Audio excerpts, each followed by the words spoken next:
first year print of Prism, you see the insane values that these cards sell for 10, 15 years later. We imagine it's going to follow a similar trajectory. Now, for anyone who's unaware, Jeff Gordon, former COO of Fanatics, you've seen a ton of non-sports, sports cards. You've overseen these categories. What do you think the trajectory of Star Wars is in relation to some of these categories that you've overseen? Yeah, I mean, again, I think watching people, even like Stephanie, Mama Breaks, yourself, push these categories and bring it to breaking. I watched. I mean, I've been a Star Wars collector now about 6 years. The only activity where anyone even got together was like one small Facebook group, and that was really it. And then I remember, how did I meet you? This kid starts breaking on TikTok and starts filming himself, and then shows himself buying the Kurosawa at the show. And the reason I reached out to him is I figured he was just like pumping and dumping the card. And I was excited because it was starting to make buzz. Everyone in the forum's talking, who is this guy? And I got on with him, and I think we talked for 3 hours about Star Wars cards. And we were just totally nerding out, and he loved it. And I was like, wow, okay, this is the moment that this is really starting to change. And then really, Stephanie, right, you've been doing the breaks and bringing that in a very different way. And it's actually growing that market tremendously. I mean, look at the prices of things like Masterwork now. That used to be expensive as like a $400 box, and you're like, I don't know. And now it's like an $800 box, and you can't even get it. Right? And so I think what you're seeing now is just that maturation, that excitement, that growth, the deals that Topps has been able to do to bring on more people, more of these IPs, more of these licenses, and continue to do that, I think is only going to help it continue to multiply and grow. And it also plays globally, which is a big piece, and the demand for that there. So. Sure, and Steph, you've been in the trenches ripping Galaxy for years and years now. What do you think it was that yourself and other people made gravitate towards the Star Wars Galaxy set? Well, Galaxy's been around for decades. It's the longest running Star Wars set that's ever existed. And you just counting the artists that have been involved in that set for the past 3 decades, it's insane, right? And these artists are very active in the community. They've been setting up at Comic-Cons for decades. They've been engaging and have had fans for decades. So this isn't something that just created in 21 and all of a sudden got new eyeballs for the first time. This is chroming a set that's been around for a very long time, and so many people were excited about it because of that. And I think a main draw is the artists. It's the artists and the communities that they've built that have really, really made this take off.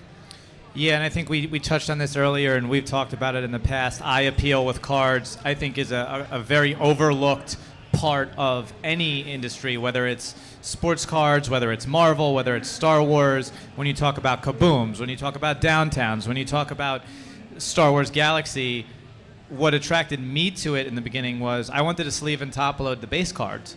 And that's not traditional of most sets. And also, a lot of the Star Wars products that were printed early on were just screenshots of the movie. So pretty boring. And I think that's also why Star Wars cards didn't sell for a while. Is like nobody wants a screen grab from a movie. Sure, there's attractive autos, but that's not going to lead the set. And I remember seeing the Kurosawa. My buddy Eric Estrada put me onto the set. The boxes were $200 at the time. And I'm in the parking lot, and he showed me a purple Kurosawa. And I'm just like drawn to this card, and it's so shiny and it's beautiful, and I'm like, what is going on? And then I bought a box, then I ripped it open, and I'm trying to sleeve and top load cards that are worthless because I'm like, I don't want to throw this card out, even if it's a base card. And then that drew me towards the Kurosawa and figuring out who had the superfractor, and then just thinking it was extremely underpriced, right?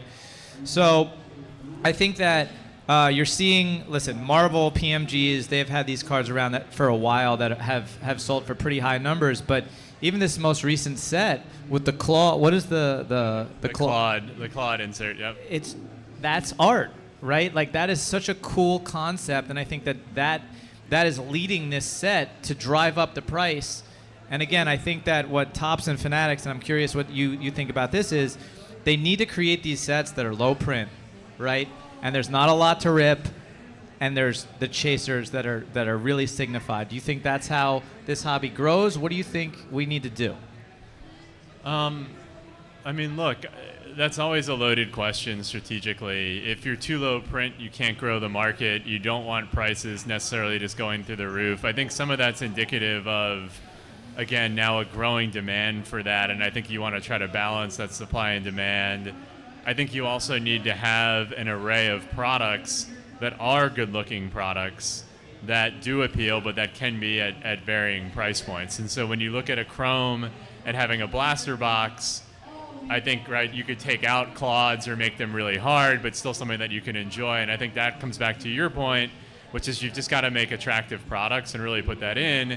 And just speaking as someone who's sat on the other side, it's actually easier said than done, because a lot of times the IP holders, they're very strict with what they'll put out in the market and what they'll allow you to use. So a lot of the reasons for the screen grabs or limited art, they just won't let you do it, or the approval process takes a very long time. So it's a challenging thing. It's not, again, everyone thinks on the other side, and you've both been and seen behind the curtain a bit, like it's a much harder business than people give credit to.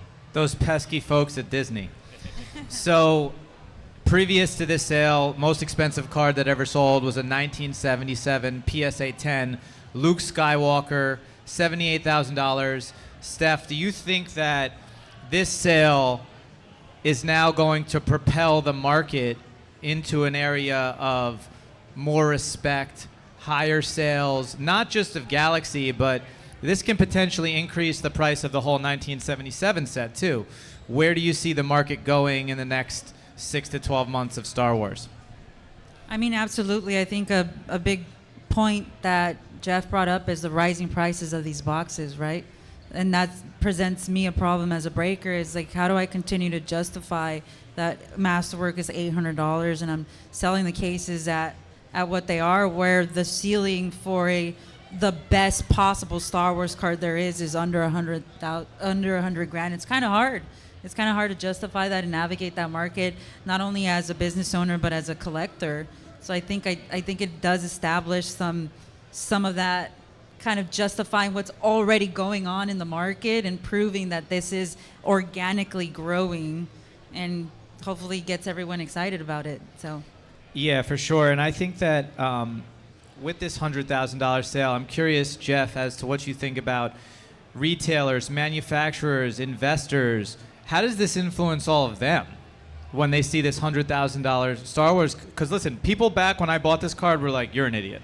You spent $16,000 on a Star Wars card." I told you, I saw the forums. I thought that too. But just because of what it was in the set, and that went so against the grain of what is valuable generally in entertainment cards outside of PMGs, right? What has been valuable classically outside of that one select set? It's autos, right? Like, that's it. Sure. And having prime autos, or what does everyone else argue? They always argued it cannot, right? There's no rookie card.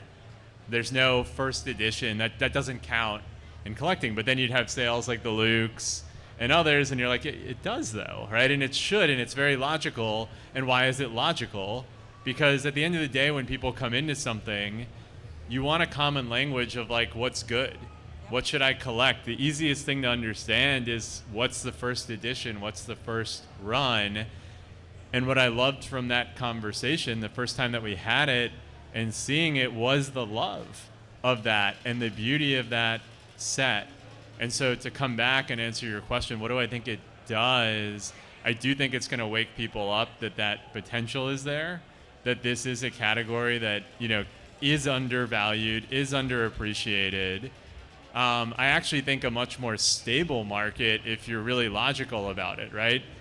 Darth Vader's not blowing out his knee, right? Like, not going to happen. Darth Vader's not getting arrested for God knows what, right?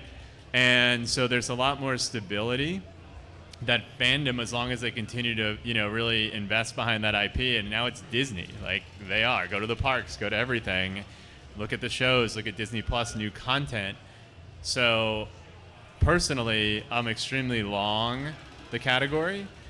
And I think things like this just start to wake people up more. This is not going to be viewed as a gimmick that you masterminded before, right? Sure. It's now much more real. And Steph, I think you've seen the same with a lot of your buyers. Like, people love this stuff. They're doing it because there's that excitement. And frankly, that's how I got in it, right? The first time when I really decided to do Star Wars was I saw the Pedro Pascal wood that I have a bunch of get pulled on a stream, and I was like, I gotta have it, right? And I think that emotional connection is what brings that, and then I think these sales just bring in the followers. Well, it's funny too, because when I bought this card, I didn't want to sell it at all. I had no intention of selling it. I mean, I believed that this thing was extremely undervalued. No matter how you slice it, there's only one of this card, right? And one guy's going to own it at a time. And it's funny because this guy was in my DMs for 2 years asking about this card, and I made a joke that I kind of felt like a pretty girl who's getting a DM from a guy, and I'm like, no, get away from me. Finally, he offered me $45K for it, and I was like, absolutely not. You don't understand this set. And he said, what's the number? And I'm like, if you give me $100K right now, it's yours. Because I didn't think he was going to say yes. And he said, I'll pay you at National. So this is how we got here. And listen, after I purchased the card, I knew I made the right move because one of our Star Wars Galaxy buyers ended up buying one of the Yoda's supers for $27K a couple months after I bought the card. And I'm like, oh, that card is not the top card in this set. So if the influence has already led to that, and also you saw the price of the boxes in the cases like 3 or 4x over 6 months. So that just showed you that this is a desirable product, right? People want to open it. People are starting to respect it.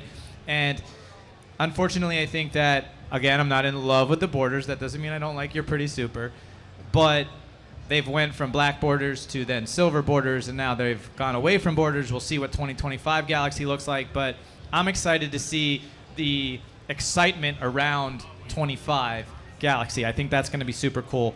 Now, other collectibles in Star Wars, there's like the X-Wings and some Darth Vader used helmets. These things have sold for up to $3-4 million. Now the question is, do we think that these cards are going to follow those prices? Look, it's a great question.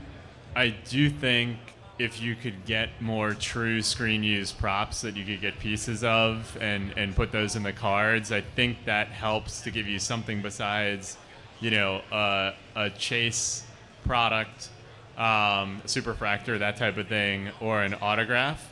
I think the challenge here, right, just to kind of rebut a little bit or at least, speak a point, the good thing about the rookie card side or those kind of things is that every year there's a new player, right? And there's that hype, there's that excitement. I think the challenge in entertainment is that doesn't exist.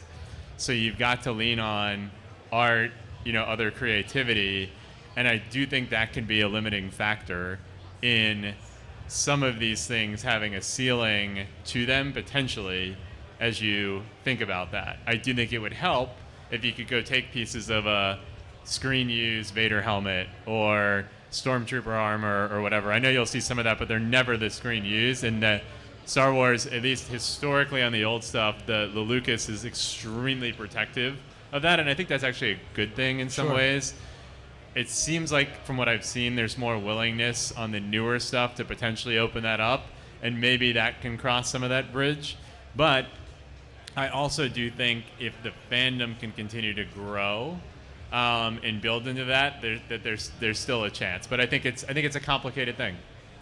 Steph, how do you think we explain to comic collectors, toy collectors, anybody in these niche spaces why this shift is happening and why they might be interested in, maybe it's not a Star Wars card, maybe it's a Marvel card, or maybe it's a Labubu card that hasn't been printed yet, right? What do you say to these people who are like, I don't understand the value? I think that's a hard question too. I mean, I think people gravitate towards collectibles a lot because of history, right? And I think each set tells a story. Each set is very historical in itself. What was happening in Star Wars when this set released? This is the first time Mando ever appeared in a a Galaxy Chrome card in a base set, and that's why it's important. So I think telling the story of the history of the cards is definitely really important to show value. Like I said, the communities around the artists that are involved in this and their impact on the community and their impact in Star Wars in general. I think with comic books, right, people find a lot of value in the art and the artists. It's the same thing in cards. So there's a lot of different ways that you can. Okay. I think as a collector, it's up to you to find value in whatever you connect with too. And I think there's so much that you could do with cards. Well, that that's way. where collect what you like comes, right? Parallels, whatever Topps is going through at the time, the shift from this was pre-Fanatics Galaxy Chrome and this is a Fanatics Galaxy Chrome. There's so many different ways that you could just have fun with that, for sure. So you know the set better than anybody. Give me 2 or 3 cards you think in 21 Galaxy that have the potential to go next for 50 to 100K. Definitely the 4 Jedi, very important. The Hildebrandt brothers, Sure. were super important in Star Wars art.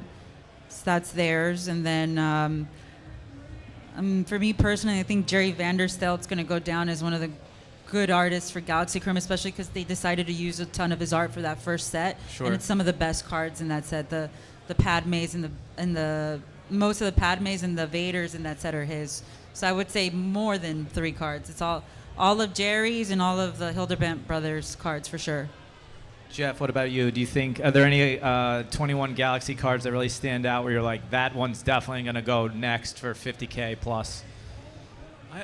I think a lot of it's, in the eye of the beholder, right? Sure, Like, I don't sure. think everyone naturally gravitated to the Kurosawa until you decided, right, with your voice and your audience, that meant a lot to you in telling that story. And it does have a lot of story behind that art, but I don't think a lot of people knew that. And so to predict or project, okay, this one, look, there's a lot of great art in that set. There's a lot of cards that I love in that set. And so saying one versus the other, I think is challenging. But I do think that a lot of them have significant potential, and it's just exciting to see.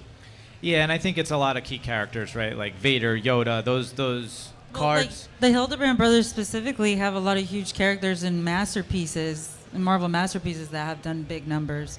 So just even those connections in older Upper Deck product and some of their stuff that's come out on PMGs before too. That's a huge connection that I think is very overlooked. I also don't even think that it has to be Galaxy. I think supers in general, whether it's from, I don't know if there are supers in Masterworks. Are there? Golds. Yeah. But it's not. Look, It's not Chrome. cards. Chrome generally trades higher than does paper on premium autos. Premium paper tends to trade higher than does a Chrome card, right? Unless it's a true rookie. And Star Wars follows that, right? Your most valuable autos are generally your masterwork, prime, prime printed product, and then your most valuable non are your Chrome cards. So, I think that'll follow. I did have one other thought, even going back to it, when we talk about the importance of artists. I do think if we can get original art done on that format, as you're seeing with sketches, and then have that replicated across and making a big deal about the replication and then putting that true one-of-one piece of art in there. Because again, imagine if the Kurosawa was actually originally done on a card. It wasn't, right? But imagine if it was, and then you could have that and you could get that. I think you'd pay $1 million for that right now. Well, absolutely, and I think also that's a great idea for the next business model of whether it be Star Wars or any entertainment piece. Have Randy Martinez contract him to now draw it in that size, and just, and I think also sketch cards are not getting the respect that they deserve because I don't think they're properly one-of-one, right? Like they need that one-of-one emblem. And I don't know if you need the super necessarily, but you need something to highlight, like, this is a one-of-one piece. You're the only person who owns this thing, right? So with a superfractor, obviously the gold vinyl kind of print that is manufactured, plus the one-of-one stamp on either the front or the back. Like, my preference is the back, but then they change it to the front too, which I don't think that's the preference, right? I think some people will like it on the front, whatever. But do you think this will change the business model, or has the potential, this sale, to change the business model of non-sport manufacturing? Yes. I'll answer this two ways, or with two parts. I think, one, if you go and talk about, well, why did the sketch cards not carry as much weight? There's no documented process of those, right? They're not photographed, they're not shared. You can't really chase it. They'll show some of them, but not a lot. So you can't build the hype. Then when that comes out, it's just there and it's gone, and you don't see it again. It's not replicated. And so I do think strategically, if you want those to be treated as that true one of one, it needs to be part of a rainbow, right? Why is a Kurosawa good? You get it, you're like, to be blunt, holy shit, this card's amazing. Right, look how beautiful this is. Like you said, you saw the purple. That's still a low number, but you saw the purple that got you excited, and then you're like, well, I gotta have the super, right? To me, you're backwards a bit in this, where a sketch just doesn't get that airtime, and then you'll see them, and I know you react. I do. I mean, and I have some, and you're like, this is amazing, but no one ever sees it after that, right? I have several on my wall and at home in my office and everything, and like I love looking at them, but you don't even know what they are, right? Yeah, That's a for really sure. And good I think point. that I think if I can add to that, I think especially with Galactic Antiquities, a lot of the artists that are sought after and are considered chases is because they're very active in the community. Like I said, they've been known for decades, and they're on Instagram and they're on TikTok sharing their art, sharing how they made it, and it creates a story and it creates hype and desire around it. I'm breaking a half case of masterwork with Josh Trout tomorrow, and they used his Mandalorian sketch from Galactic Antiquities to essentially tease the product in the sell sheet, and that was a huge chase. That was a product driver, and when I don't think the guy that pulled it has sold it yet, so that's going to be a big sale well, too. I think all these manufacturers could do a slightly better job of marketing their own products, especially with key releases, key chase cards, artists who are named, right? Listen, I don't like to be. Let's move to Fanatics Fest. I see Tom Brady's 7 Super Bowl game used jerseys on display in this museum they've created. Mind you, none of these have sold. Right now, the Last Dance jersey, Michael Jordan, sold for $10 million. So now the question is like, is each one of those Brady jerseys worth $10 million? And that's like kind of a fair question to ask. Now, you say that all these Star Wars cards that you have, they're kind of in a case. And that's how I felt about my Kurosawa. I'm like, nobody sees this. I used to wear it on my neck and go to shows. And I was like, going to say, I'm sad you didn't take the $100,000 and just wear that around Yeah. for the rest of the show. Which you should. You still have a couple more days, by the way. right, so. put that in a display chain.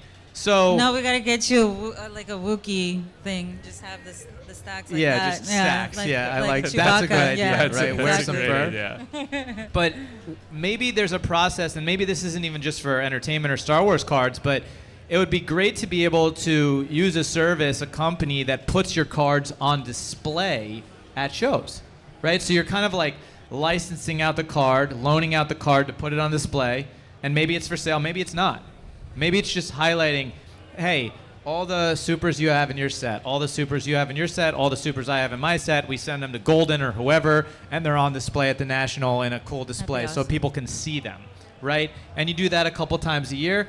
Now, obviously, there's going to have to be some insurance and liability involved, but I mean, that's how I watched a documentary on this Leonardo da Vinci that like popped up in 2013 out of nowhere, and it got verified by this art gallery, and then it went on basically a world tour. It went to the Louvre. It went to, the Museum of Natural History or whatever the museum was in New York, and it did this full round, and everybody saw it, and that was the marketing campaign, right, for this piece, and it ends up selling at Sotheby's for $500 million, right, because it went on tour. So again, this is art, right? This Star Wars card is art. Sports cards are art. The Mona Lisa is a piece of art.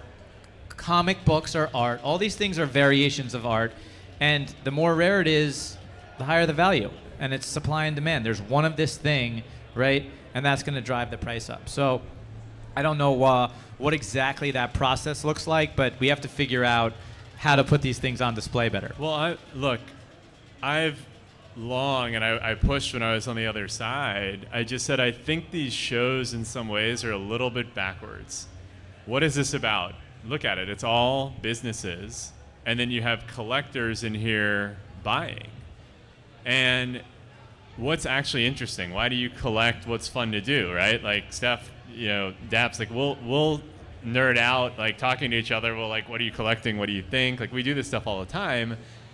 And imagine if you could actually go to a show and the collector was actually set up there with their collection. They're not selling.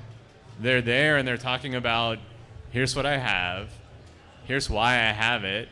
And then, like, if you actually organize that and you said, okay, what's your most prized possessions, whatever, what are you collecting now? What do you think is the most undervalued thing that, people aren't looking at right now or whatever? What's your perspective? Like, how much fun would that be? You get the passionate person, you get the knowledgeable person, you can come up, talk about it, really hear it from the expert, in that domain or in that space, and then get your own excitement, for collecting that kind of thing. I just think that should be there. I push this idea, for like a Fanatics Fest as an area, because I just think it's a very different approach and it's not commercial. I just want to make a point and say that both of you made really great points, but I really feel like I do that every day when I'm breaking. We're showing what the product looks like. Sure. We're enjoying it. We're having fun. We're talking about it live, and people can watch it anywhere in the world. These sketches have gone up in value because we're excited to pull them, and when we pull them, we go crazy, and they can nerd out about it with me, and so, like, yeah, how do we bring that to a physical place like this where we're essentially like at a Fanatics Fest where you're getting people who aren't collectors and exposing to them that way, but also encouraging them to come to breaks, come to my breaks. Yeah, for sure. Come to Mama Breaks to break Star Wars ASAP. But I agree with you. I think that comparison is just like your Facebook group, right? Like, that's a community. Yes. You guys are ripping all the time. I think, though, the next part of this process, though, is after you opened it, where do the cards go? Because if they just go into cases... They live on my Instagram page with my black thumbnail like every forever. Star Wars card runs through Mama, right? So, listen, let's close it out with a bold prediction or piece of advice you'd give to someone entering the Star Wars card market now. Jeff, give us your future product forecasting. Look, I think bold prediction in general, or things that I would say, I'll kind of do both. I just think first editions, first runs, whether that be first appearance, rookie, first on-card auto, first set, a chrome versus paper. Look, the history's here, and I just think the value potential, and people are going to recognize that. And it's also just the shortcut in life, right? What's a brand? What's whatever? People just want easy, and they want to understand that. And I think this is a very logical storyline to follow. So that, for me, would be both my prediction that you're going to see that happen and my advice, right? Seek out those first edition, those originals, inclusive of even artists, right? If it's an artist first run, there's a ton of new artists now coming in. Josh only made it to 22, and he didn't Correct. do work again until Antiquities. And Correct. that's And who probably all knows this with one of these artists if all of a sudden they blow up and become the next Murakami or something like that too. And imagine Sure. if you have that. So, like, I just think that. Exactly. And then again, what's going to be the most valuable piece? Well, what was the first one? So anyway, that's my both guidance and prediction. So, Steph, closing, give us any collector tips you have and must-rip sets, whether it's Galaxy or another product that you think that collectors should really be ripping. Let's focus on Star Wars, but if you think some non-sport set in addition to that, we want to hear it. No, definitely that's like collecting one of one, right? Like first this, first that, first set, first artist, first and also just watch out for what the community is raving about, right? And then what's extremely rare. I think one of my most recent fascinations is just this whole hype around case hits, right? People love case hits. It's what breaking has become. Also, it's like, looking for there's that no case hit. definition of a case hit. Like, it's not like they release a checklist and it says case hits. No. Then most of them aren't guaranteed, right? It's how you get one per case or whatever. And we're living in this era of watching case breaks. Sure. Right? On Star Wars Chrome release day, I'll break 20 cases straight, and we're going to have 20 incredible case hit cards, and those are now becoming the obsession. We're looking at it. We're looking at kabooms, downtowns, Uptowns, now reflections in non-sport cards that I think are going to continue to be very hype and very huge. And now I think last year was the first time they had a reflection ever, right? And it was for Star Wars, and it was so hard to hit. They were less than case hits. You were getting them 1 in every 7 or 8 cases. I think those are incredible buys. So yes, go first this, first that, but also paying attention to what's getting hot now and recognizing where there's opportunities now. Some of those reflections from last year's Chrome are doing like $300-400. That seems so cheap. And if you compare it to Caboose. Even some of those supers were trading for a few grand, and they're Ridiculous. beautiful cards. So yeah. It's all commissioned art, which is super important too. It's not like you said, the same screen grab of Yoda every year. Like, this is a commissioned art made specifically for that set. There's way more nuances to it too. Well, thank you so much to both of you for joining me on stage today and being pioneers in the Star Wars community and really just Star Wars collectibles in general. Thank you guys for allowing my card to increase to a value of $100,000. Thank you so much. I'll send your cut in the mail via Bitcoin. I promise it's coming. But I also hope that this sale influences the market in a positive way and it increases both of your collections as well. Definitely. Thank Agreed. you. Thank you so much. Thank you for this. Thanks, Thank Mama. you. Honored to share the Jeff. stage with both of you.